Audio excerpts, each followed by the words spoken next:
అదే RTV app వార్తల్ని క్షణాల్లో చదివే అవకాశం ఉంటుంది. ఒక న్యూస్ పేపర్, ఒక టెలివిజన్ ఛానల్ మీ చేతుల్లో ఎప్పుడూ ఉంటాయి.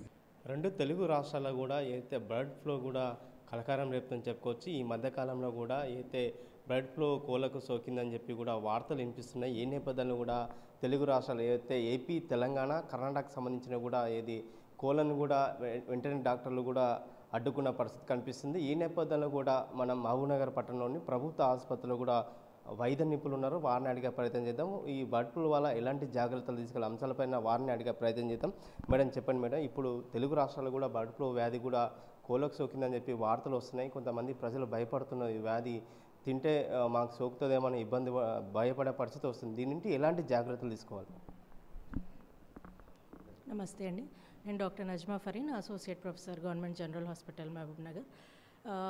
రీసెంట్గా న్యూస్లో వింటున్నాము ఏవియన్ ఫ్లూ అనేసి, చికెన్ కోళ్ళకి ఇదంతా ఫ్లూ ఉంటుంది అనేసి. కానీ దీని గురించి ఏమీ భయపడాల్సిన అవసరం లేదు ప్రజలు మాత్రము. ఎందుకనంటే మామూలుగా ప్రతి ఫ్లూ సీజనల్గా ఎలా వస్తే ఎట్లయితే మనం కోవిడ్ పాండమిక్ని ఎదుర్కొన్నామో అలానే ప్రతి ఫ్లూ గురించి తీసుకోవాల్సిన జాగ్రత్తలు కామన్గానే ఉంటాయి. కాబట్టి మనము యూజువల్లీ క్రౌడ్ ఉన్న ప్లేసెస్లో వెళ్ళకపోవడము, and hand wash, hygiene, and diet అనేది ఎక్కువ స్ట్రీట్ ఫుడ్ అనేది అవాయిడ్ చేసేసి బాగా ఇంట్లో హోమ్ మేడ్ ఫుడ్ అండ్ బాగా ఉడకబెట్టినవి వెల్ కుక్డ్ ఫుడ్ తీసుకుంటే సరిపోతుంది అనండి. అండ్ ఇంకోటి దీంట్లో ఇంకొక అపోహ ఏంటంటే పౌల్ట్రీ ఐటమ్స్ లైక్ చికెన్ కానీ ఎగ్ కానీ ఇవన్నీ తీసుకోవద్దు అని అట్లాంటివి ఏమీ లేదు. ఎందుకు అనంటే మనం తీసుకునే ఆహారం అనేది బాగా ఉడకబెట్టేసి బాయిల్డ్ ఎగ్ తీసుకున్నా కానీ మనం చికెన్ కూడా బాగా కుక్ చేసిన తర్వాతే తీసుకుంటాం. కాబట్టి ఆ టెంపరేచర్స్లో ఏ ఫ్లూ అనేది వైరస్ అనేది కానీ అది డెస్ట్రాయ్ అయిపోతుంది. కాబట్టి దీని గురించి భయపడాల్సిన అవసరం లేదు. ఆ పౌష్టికాహారం ఇంట్లో బాగా వండుకొని తినొచ్చు. దీంట్లోనే ఎటువంటి అపోహ లేదండి. రైట్. ముఖ్యంగా మేడం, ఒకవేళ బర్డ్ ఫ్లూ వ్యాధి సోకినట్లయితే ఉంటాయి, ఇక్కడ ఏమేమి పరికరాలు ఉన్నాయి, దానికి ఎలాంటి ట్రీట్మెంట్ చేస్తారు? యూజువల్లీ ఎటువంటి సీజనల్ చేంజెస్ వచ్చినా కానివ్వండి, మైనర్ సిమ్టమ్సే ఉంటాయి. లైక్ జనరల్ సీజనల్ ఫ్లూ లాగా కోల్డ్, కాఫ్ అట్లాంటివి సిమ్టమ్స్, మైనర్ సిమ్టమ్సే ఉంటాయి. దానికి OP based treatment, simple medications, supportive treatment ఇస్తే సరిపోతుంది. ఇన్ కేస్ ఏమైనా కొంచెం సివియారిటీ ఏమైనా ఉన్నా కానీ ఆ అడ్మిషన్ చేసేసుకొని మనకి ఇక్కడ అన్ని వసతులు ఉన్నాయి.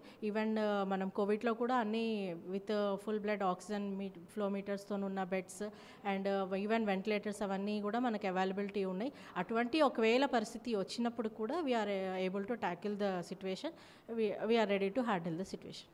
రైట్ మేడం, ఇప్పటి వరకు కూడా 15 రోజులకెళ్ళి కూడా ఈ బర్డ్ ఫ్లూ వ్యాధి అనేది ఇంటూ ఉన్నాం తెలుగు రాష్ట్రాలు కూడా. మన మహబూబ్నగర్ జిల్లా ఏమైనా కేసులు నమోదైన ఆసుపత్రిలో? లేదండి, ఇప్పటికీ కూడా ఈ బర్డ్ ఫ్లూ అని విన్న తర్వాత కూడా ఎటువంటి కేసెస్ కూడా ఏం లేవు. ఇది వరకు కూడా స్వైన్ ఫ్లూ అనేసి విన్నప్పుడు కూడా అప్పటి నుంచి మనం డైలీ అనాలిసిస్ చేస్తున్నాము. OP based, IP based statistics తీసుకుంటున్నాము.